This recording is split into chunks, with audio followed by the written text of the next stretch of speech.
Bonjour, bienvenue sur Alzheimer et alors.com, la chaîne YouTube 100% consacrée à la méthode Montessori et à la maladie d'Alzheimer. Pour les petits nouveaux, les petites nouvelles, bienvenue, j'espère que cette chaîne vous plaira. Et pour les anciens, bienvenue aussi. Alors, petite présentation rapide pour ceux et celles qui ne me connaissent pas. Donc, je suis Albert Audrey, je suis aide-soignante diplômée d'État et avant cela, j'ai été aidante familiale pendant près de 20 ans. Oui, 20 ans. Donc, j'ai commencé quand j'étais ado, donc c'était pas super facile.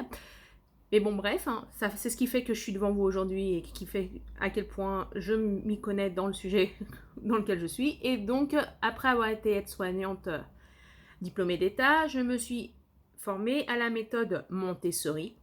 Et donc, depuis, je suis conseillère de vie Montessori Alzheimer. Donc, j'aide les aidants et les professionnels à rétablir une bonne communication, entre autres avec une personne atteinte de la maladie d'Alzheimer.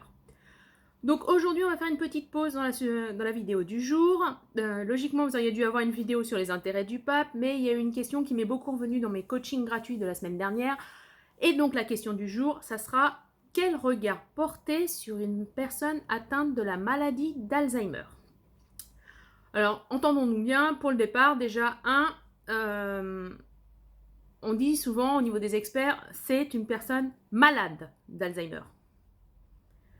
Donc voilà, déjà là il y a un problème, tout simplement parce que un malade qui déjà lui ne sait pas qu'il est malade, il ne s'en rend pas compte, ça définit pas une personne, nous sommes d'accord. Hein, je sais pas, on peut pas dire moi je suis Alzheimer quoi. Enfin, ça arrive dans les conversations avec des personnes qui commencent leur stade, qui disent ça, mais ils vous disent aussi je n'aime pas qu'on m'appelle comme ça, je ne suis pas ça, moi je suis quelqu'un, je ne suis pas une maladie. Donc le regard que vous devez porter, ce qui est primordial, c'est que vous le considérez d'égal à égal. Et donc pour cela, il faut penser normalisation. Donc qui dit normalisation dit c'est une personne en face de vous et donc pas un malade. Alors, vous allez devoir faire quoi? Donc vous allez devoir être un facilitateur dans sa vie, tout simplement. Une personne atteinte de la maladie d'Alzheimer, d'ailleurs si vous avez la chance de connaître des personnes qui peuvent encore communiquer, sachant que la communication reste très longtemps, et qu'après il y a le comportement non verbal qui est aussi une forme de communication, elle vous dira tout simplement qu'elle essaie de vivre sa vie au jour le jour et le mieux possible. Donc vous, votre but, c'est que ça puisse rester comme ça le plus longtemps possible. Et du coup, c'est un peu pour ça que je suis là. Alors, du coup, on a dit d'égal à d'égal. Vous le considérez bien comme une personne, vous le traitez avec bienveillance, dignité et respect, et vous l'accompagnez dans son quotidien. Dites-vous qu'en fait, vous êtes un facilitateur. Pour vous donner un exemple, par exemple, on va parler de mobilier urbain. Vous êtes d'accord avec moi que pour les personnes en fauteuil roulant, le mobilier urbain, vous avez des rampes d'accès pour leur faciliter leur vie dans la communauté. Ça leur permet de voir le monde.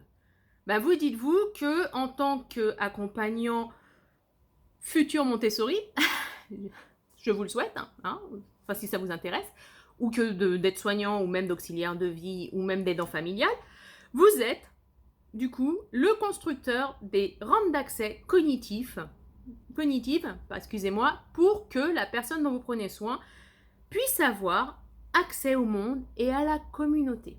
Car il ne faut pas que vous oubliez qu'une personne atteinte de la maladie d'Alzheimer, elle sait faire des choses. Donc, entendons-nous bien, là est la différence avec la méthode Montessori de l'approche traditionnelle. Dans l'approche du soin traditionnel, on se base sur ce qui ne va pas, donc on traite la personne qui est atteinte de la maladie d'Alzheimer par le côté médical. Or, la méthode Montessori est sur l'approche humaine. Vous allez traiter cette personne, entre parenthèses, je déteste ce mot traiter, mais c'est le terme courant. Donc, vous allez vous occuper de cette personne en vous basant sur ce qu'elle sait encore faire. Donc, c'est ce qu'on appelle la masse Montessori et les capacités préservées. Donc, pour ceux et celles qui ne sauraient pas de quoi je parle, je vous mettrai des petits screens à la fin de cette vidéo, si vous voulez vous les regarder, et également le petit screen sur les approches traditionnelles et l'approche Montessori, afin que vous puissiez faire la différence. Donc, pour information, donc du coup, il ne faut absolument pas partir du principe que c'est une personne malade. C'est une personne atteinte d'un handicap qu'il va falloir apprendre à contourner. Donc, dites-vous en fait qu'il faut pas que vous fassiez à leur place déjà. Déjà, soyons clairs là-dessus, c'est vous ne faites pas à leur place. Vous les laissez faire ce qu'ils savent encore faire et vous les aidez sur ceux qui ont du mal à faire ou qui ne savent plus faire en attendant qu'on leur apprenne. Donc déjà, ça, c'est un grand point. Point numéro 2 qui est primordial et qui m'a été confirmé par des personnes qui ont Alzheimer, avec qui je discute et qui sont en stade léger ou modérément avancé et qui les énerve au plus haut point. Donc, si vous n'êtes pas au courant, voilà, notez. Ne pas faire quelque chose pour eux sans eux. Vous êtes d'accord avec moi? Imaginons demain, je sais pas, j'arrive chez vous et là je vous dis, tiens, bon, on va aller se laver, on va prendre le petit déjeuner et puis après, je te mettrai devant la télé pour regarder un documentaire que j'ai envie de voir. Tu verras, c'est passionnant. Je sais pas, mais moi vous me faites ça. Déjà, qui vous a dit que j'avais envie de voir le documentaire? Et puis 2, qu'est-ce qui vous prouve que j'ai les mêmes goûts que vous? Ça se trouve, je sais pas, vous allez me mettre quelque chose de terriblement dramatique. Et là, auquel cas, si moi je me base sur ce que j'aime, moi, non, vous avez aucune chance de me faire regarder ça. Et en plus, ça va m'ennuyer. Et je vais faire tout ce qu'il faut pour pouvoir me partir de devant la télé. Donc, retenez bien, ne faites rien pour eux sans eux. Donc en gros, vous demandez l'avis. Alors, il ne faut pas me dire qu'une personne Alzheimer n'est pas capable de donner son avis. Même quand elle communique plus, après ça va passer par le non-verbal, donc vous pourrez voir les expressions faciales et les expressions comportementales qui verront si ça lui plaît ou pas. Et de plus, vous allez avoir, bien avant le comportement non-verbal, quelque chose de très simple, alors auquel les gens ne pensent absolument pas, mais on me dit souvent, moi, la personne dont je prends soin, elle donne pas son avis, elle se laisse faire. Par contre, même si elle discute pas, si elle sait pointer du doigt, imaginez, si elle sait le faire, du coup, elle peut donner son avis. Je sais pas, vous lui mettez, je sais pas, le choix entre, je sais pas, un bouquin, un roman et un journal, et là vous lui dites, est-ce que ça vous dirait de lire? Si elle vous répond oui, vous lui montrez le journal, vous lui montrez le bouquin, le roman, et là vous lui dites, vous préférez lire le journal ou le roman? Voilà. Si elle peut pas vous parler, si elle n'arrive pas à vous parler, elle va vous pointer du doigt en disant celui-là ou celui-là. Donc, si elle peut pointer du doigt, elle peut donner son avis.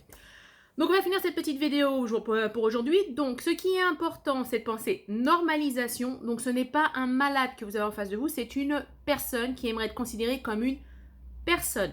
Et vous, en tant que facilitateur, vous devez faire en sorte qu'elle vit sa vie au jour le jour, dans les meilleures conditions possibles. Et donc vous ne contournez pas, vous contournez son handicap. Vous êtes dans la méthode Montessori, donc vous l'aidez à avoir une qualité de vie le meilleur possible. Voilà, j'espère que ce petit sujet vous a intéressé. Alors, on se verra la semaine prochaine. Et donc, la semaine prochaine, on va continuer la vidéo sur le pape. Et là, on parlera des intérêts du pape. Merci à tous, merci de m'avoir écouté. J'espère que le sujet vous a intéressé ou pas. N'hésitez pas à liker, disliker, commenter, partager. Bref, tout ce que vous voulez. Et on se voit la semaine prochaine. Au revoir.